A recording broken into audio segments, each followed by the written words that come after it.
வணக்கங்க. ரொம்ப நாள் கழிச்சு இந்த லாங் வீடியோல உங்க எல்லாரையும் மீட் பண்றதுல நான் ரொம்பவே ஹாப்பியா ஃபீல் பண்றேங்க.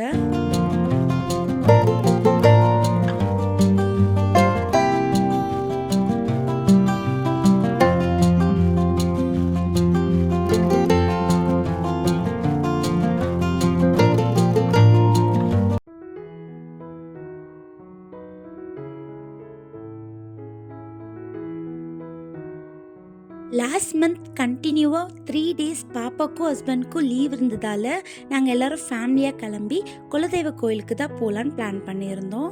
ஸோ ஈவினிங் ஒரு 6:30க்கு மேலே நாங்கள் புக் பண்ணியிருந்த பஸ் வந்துருச்சு. ஸோ பஸ்ஸில் ஏறி கிளம்பிட்டோம். அன்றைக்கி நல்ல கிளைமேட்டுங்க.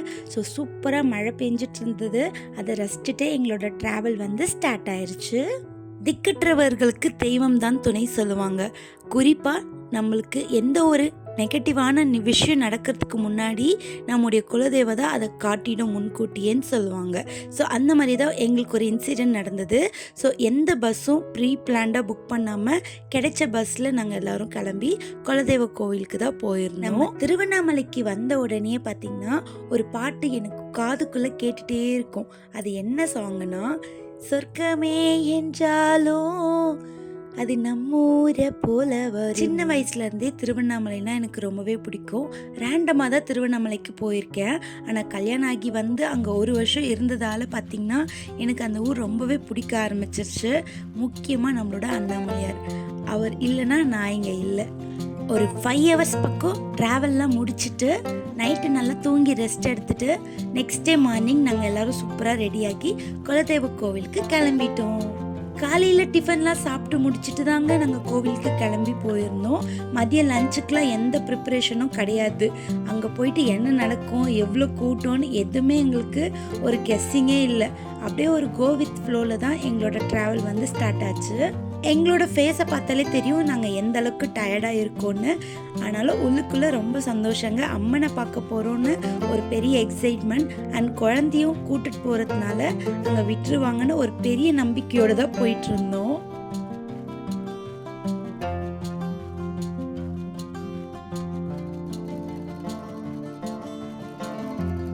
எங்களோட குலதெய்வம் மேல்மலையனூர் அங்காளம்மன். திருவண்ணாமலையிலேருந்து ரொம்பவே பக்கங்க. ஒரு 45 மினிட்ஸ்க்குள்ளே கோவிலுக்கு ரீச் ஆகிடலாம். அன்றைக்குமே பார்த்திங்கன்னா ரொம்ப சீக்கிரமாக தான் வந்துட்டோம்.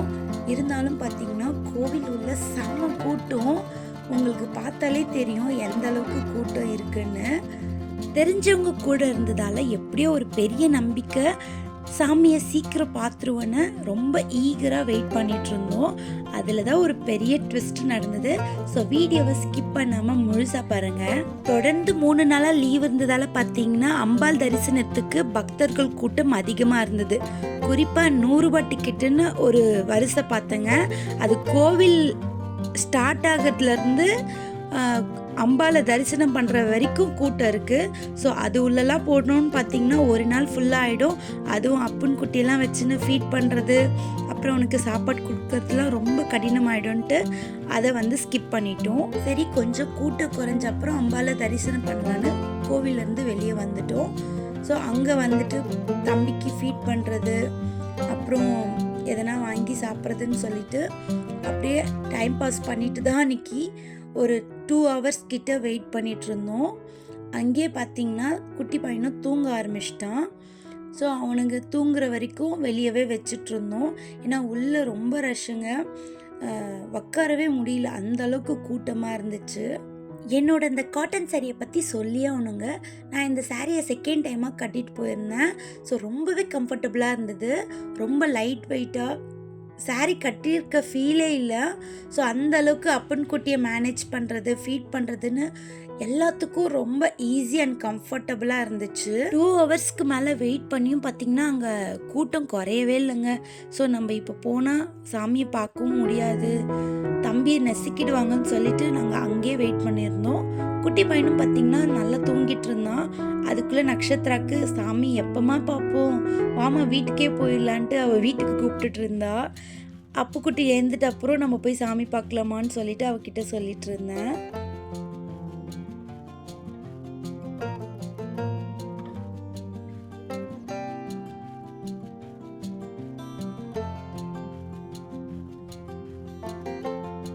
சீரியஸாக பார்த்தீங்கன்னா அன்றைக்கி எங்களுக்கு பசிக்கவே இல்லை. சாமியை மட்டும் பார்த்தா போதும்னு அங்கே கொஞ்சமாக பிரசாதம் கொடுத்தாங்க. அதை மட்டும் வாங்கி சாப்பிட்டுட்டு அங்கே வெயிட் பண்ணிகிட்டே இருந்தோம். ஆப்போசிட்லேயே பார்த்தீங்கன்னா டாய்ஸ்லாம் வித்துட்டு இருந்தாங்க. நக்ஷத்ரா பாப்பா கேட்டுட்டு இருந்தா, அதெல்லாம் வேண்டாமா, அப்பா வர வரைக்கும் வெயிட் பண்ணுமான்னு சொல்லிட்டு அவ கூட உட்காந்து கொஞ்ச நேரம் பேசிகிட்டு இருந்தேன். இந்த கண்ணாடி வளையல் மேலே எனக்கு ரொம்பவே க்ரேஸ் அதிகங்க. ஸோ அங்கே வித்துட்டு இருந்தாங்க. ரொம்ப கலெக்ஷன் எது நல்லா இருக்குன்னு பார்த்துட்டு ஒரு மாதிரி ரெட் கலர் பேங்கிள் வந்து நல்லா இருந்துச்சு. ஸோ அது கொஞ்சம் டிஃப்ரெண்ட்டாக இருக்கேன்னு சொல்லிட்டு அதுதான் வாங்கி போட்டுட்டு இருந்தேன். ஸோ அவங்களே போட்டு விட்டுட்டாங்க. ஸோ இந்த பேங்கிள் தான் வாங்கியிருந்தேன். எப்படி இருக்குன்னு கீழே கமெண்ட்ஸில் சொல்லுங்கள்.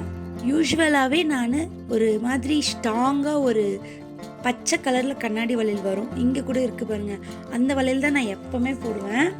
இந்த டைம் தான் கொஞ்சம் டிஃப்ரெண்ட்டாக ரெட் கலர் வளையல் வந்து போட்டுக்கிட்டேன். ஸோ ரொம்பவே எனக்கு பிடிச்சிருந்தது. வளையல் கடை பக்கத்தில் ஐஸ்கிரீம் வித்துட்டு இருந்தாங்க. நக்ஷத்ரா பாப்பா ஐஸ்கிரீம் கேட்டால், ஸோ அவளுக்கு ஐஸ்கிரீம் வாங்கிட்டு ஹஸ்பண்ட் வந்து உள்ளே போய் சாமி பார்த்துட்டு வந்துடலாம், கூட்டம் குறையிற மாதிரி இல்லை, அப்புறம் அப்புக்குட்டிலாம் அழ ஆரம்பிச்சிருவான்னு சொன்னதால் நாங்கள் சுவாமியை பார்க்க ஃபைனலாக உள்ளே போயிட்டோங்க. என்னோட ஹஸ்பண்ட் ஒன்று சொன்னாங்கங்க, இன்னைக்கு ஃபுல் டே இங்கே இருந்தாலும் நம்ம சாமியை பார்த்த மாதிரி தான், அம்பால பார்க்கவே முடியாது, அந்த அளவுக்கு கூட்டம் ஏறிட்டே தான் இருக்குது, வா நம்ம போய் எப்படியாவது ட்ரை பண்ணி பார்க்கலான்னு உள்ளே கூட்டிகிட்டு போனாருங்க. வேறு எந்த ஆப்ஷனும் எங்களுக்கு இல்லாதனால அங்கே கோவில் உள்ள ஆஃபீஸ் இருக்கோ அங்கே போயிட்டு குழந்தை வச்சுருக்கோம் உள்ளே அனுப்புவீங்களான்னு கேட்டிருந்தோம். அவங்க இருந்துட்டு யாராவது ஒருத்தர் மட்டும் தான் போகணுன்னு சொன்னாங்க. ஹஸ்பண்ட் அண்ட் ஒய்ஃப்னு கொஞ்சம் ரிக்வெஸ்ட் பண்ணதால் அப்புறம் கோவில் உள்ள ஷார்ட்கட் உள்ள போய் அம்பாலை பார்க்குற மாதிரி எங்களுக்கு அலோவ் பண்ணிட்டாங்க. அம்மனை தரிசனம் பண்ண அந்த தருணம், அம்மன் மடியில் அப்பன் குட்டியை வச்சு கொடுத்ததால பார்த்திங்கன்னா என்னோடய வாழ்நாளில் அந்த நாளை மறக்கவே மாட்டேன். என்ன வேண்டும்னே தெரியல, அவ்வளோ ஃபுல்ஃபில்டாக மனசில் இருந்த பாரெல்லாம் குறைஞ்சி மனசே ரொம்ப திருப்தியாக இருந்துச்சுங்க.